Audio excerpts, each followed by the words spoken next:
Section 5.6 continued, complex numbers. In part 2 of Section 5.6, we're going to focus primarily on operations of complex and imaginary numbers. Let's begin by finding the additive inverse. To find the inverse, I'm going to multiply the complex number by a negative 1. In my first example, I have a negative 7i.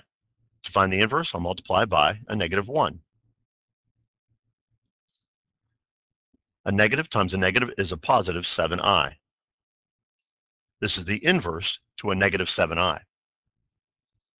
On my next example, I have a negative 8 plus 12i. Again, I'm just going to multiply by a negative 1.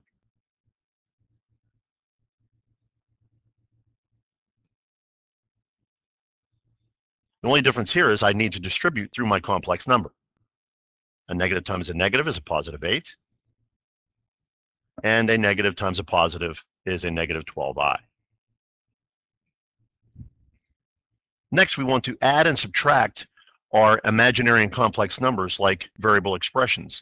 That means we're going to use our symbol I just like a variable when adding and subtracting variable expressions. Therefore, we need like terms. And remember, like terms are the same variable or variables, and in this case, the same I or i's, and they have to have the matching exponents. When this occurs, then we can combine like terms. In other words, we can add and subtract the coefficients, and then bring down the symbols that are with those coefficients. On this slide, they want us to simplify each expression. Here I have 7 minus 12i plus 6 plus 4i. I'm going to bring down my 7 minus 12i. If I would multiply through the parentheses with a positive 1, nothing would change, so I can bring down my positive 6 plus 4i. Combining like terms, I have my real parts, which are my constants, 7 plus 6, which is 13. And my imaginary part, which is a negative 12 plus 4, which is a negative 8i.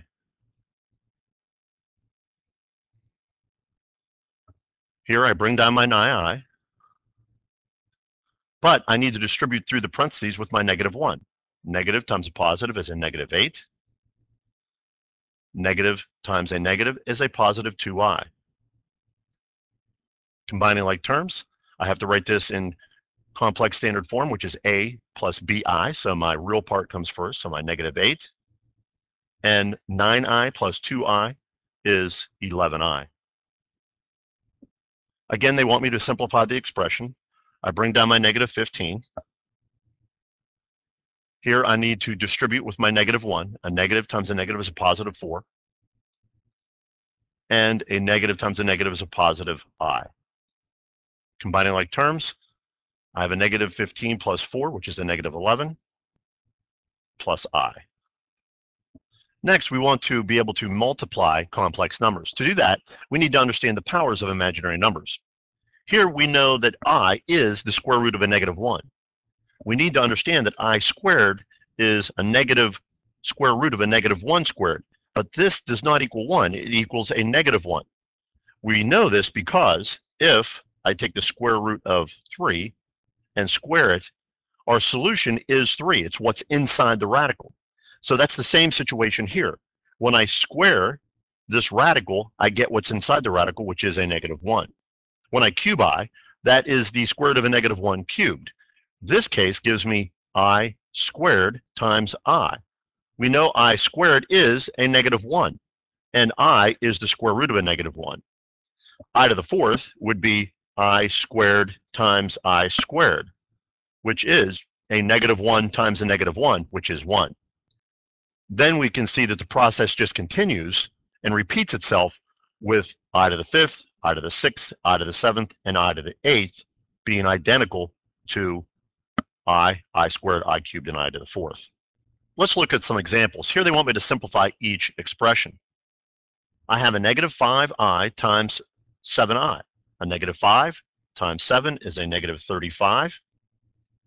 I times I is I squared. But we've already learned that I squared is a negative 1. So a negative 35 times a negative 1, and my solution is 35. Here I have a negative 4i squared. That is a negative 4i times a negative 4i. Negative 4 times a negative 4 is a positive 16, I squared. But we know that's going to give us 16 times I squared, which we know is a negative 1. 16 times a negative 1 is a negative 16. On these examples, we're still going to simplify each expression. Here I'm given two binomials that are going to multiply together. That's 7 minus 3i times a negative 6 plus 4i. To perform this operation, we need to FOIL. 7 times a negative 6 is our first term. That's going to give me a negative 42. Outer is 7 times 4i, which is a positive 28i. Inner is a negative times a negative, which is a positive 18i. And last, negative times a positive is a negative 12i squared. Simplifying, I have a negative 42 plus 28i plus 18i is 46i. Now I have to simplify this term. I have a negative 12, and we know that I squared is a negative 1. So that gives me a negative 42 plus 46i plus 12. Combining like terms, I get a negative 30 plus 46i. My next example, I have 5 minus 3i squared. I'm going to write that as a product of binomials. 5 minus 3i times 5 minus 3i. I'm going to FOIL. First term, 5 times 5 is 25. Outer gives me a negative 15i. Inner, a negative 15i. And last, negative times a negative is a positive 9i squared. Simplifying, I get 25 minus 30i. And here I have a positive 9, but I know that I squared is a negative 1. That gives me 25 minus 30i minus 9. 25 minus 9 is 16 minus 30i. On this example, they want me to solve the equation. Here I have x squared minus 11 equals a negative 92. I want to isolate my variable, so I'll add 11 to both sides. That gives me x squared equals a negative 81. Take the square root of both sides. That gives me x equals, now I need to simplify the square root of a negative 81. That can break up into the product of its factors, 81 times a negative 1. That gives me x equal to, and remember when I take the square root, that gives me a plus minus, the square root of 81 is 9, and the square root of a negative 1 is I. Therefore, the solution is plus or minus 9i. Again, they want me to solve an equation. Here I have a negative 3x squared plus 1 equals 2. I want to isolate my variable term, so I'll subtract 1. It gives me a negative 3x squared equals 1. Divide by a negative 3. That gives me x squared equal to a negative 1/3. I can take the square root of both sides. And when I do, that gives me x equal to, again, when I take the square root, that's plus or minus. I have the square root of a negative 1 over the square root of 3. Now I need to rationalize because I'm not allowed to have a radical on the bottom. So I'm going to multiply the top and bottom by the square root of 3.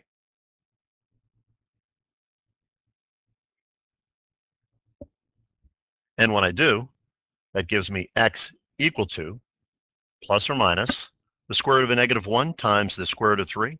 I know the square root of a negative 1 is I, times the square root of 3, over the square root of 3 times the square root of 3 is the square root of 9, and the square root of 9 is 3. Therefore, my solution is plus or minus I square root of 3 over 3. Again, I want to solve an equation. I have 5x squared plus 1 equals 4x squared minus 8. I want to get my variable terms on the same side, so I'll subtract 4x squared on both sides. That gives me x squared plus 1 equals a negative 8. Subtract 1 on both sides, x squared equals a negative 9. Take the square root of both sides. That gives me x equals plus or minus, and I'll break this into a product of its factors, 9 times a negative 1. X equals plus or minus, the square root of 9 is 3. The square root of a negative 1 is I. X equals plus or minus 3i. Our last example, they want me to find the first 3 output values of each fractal generating function. A fractal is a geometric pattern that repeats itself.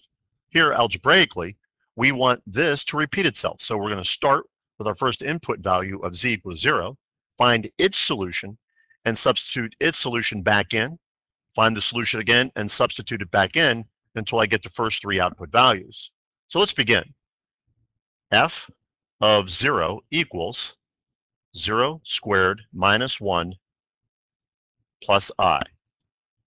That gives me f of 0 equal to a negative 1 plus I. Now I'm going to take that solution and substitute it back in for z. So I'm going to have f of a negative 1 plus I, and that's going to equal when I substitute. So that's going to be a negative 1 plus I squared minus 1 plus I. I'm going to break this into a product of binomials, and then FOIL, negative 1 plus I times a negative 1 plus I minus 1 plus I. Now I need to FOIL. A negative 1 times a negative 1 for my first is 1. My outer is a negative I. My inner is a negative I. And my last is I squared. Bring down my last 2 terms, minus 1 plus I. Now we need to simplify. 1 minus 1, they cancel. A negative I plus a negative I is a negative 2I. A negative 2I plus I is a negative I.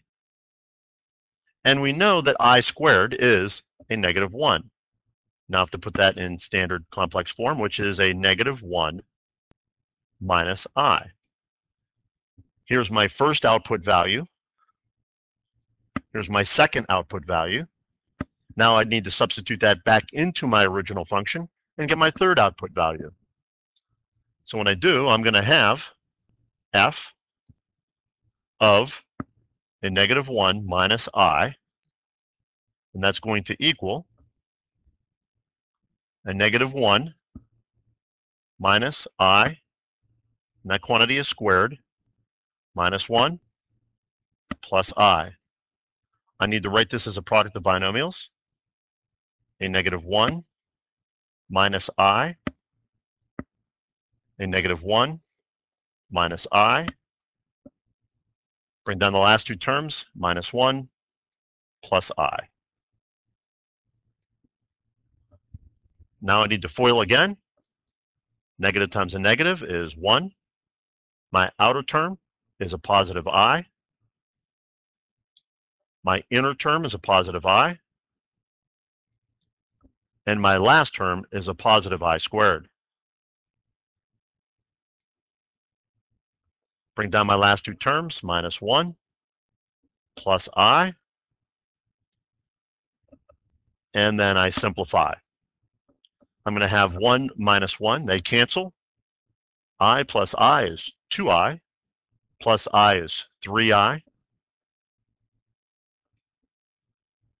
Plus I squared. But I know I squared is a negative 1. So that tells me when I put that in standard form, I have a negative 1 plus 3I. And this is my third output value. My first, my second, and my third.